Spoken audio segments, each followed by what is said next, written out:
Morning and happy new year every one. नयाँ वर्षको सबैजनालाई धेरै धेरै धेरै धेरै धेरै धेरै शुभकामना।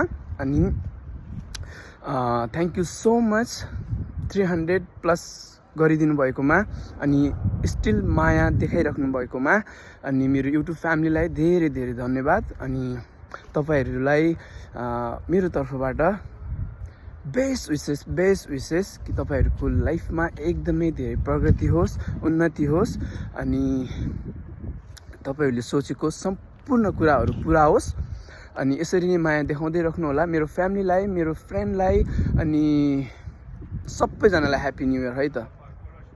कतिको मैले मन दुखाएको होला, कतिको मैले कुरा नबुझेको होला, कतिलाई मैले मेसेज गर्न पाएन होला, कतिलाई मैले एनिवे के भयो होला। तर फेरि पनि यो नयाँ वर्षमा म कसैलाई पनि मन दुखाउन चाहदिनँ। सम्पूर्णलाई, मेरो साथीभाइ सबैजनालाई, कसलाई मैले मेसेज गर्न पाएन सकेन, उनीहरू सबैजनालाई फेरि पनि ह्याप्पी न्यू इयर। अनि बेस्ट विसेस, तपाईँहरूको सोचेको सम्झेको सम्पूर्ण पुरा होस्। अनि यसरी नै माया देखाउँदै राख्नु होला। फेरि पनि thank you so much and happy new year 2026। By by guys.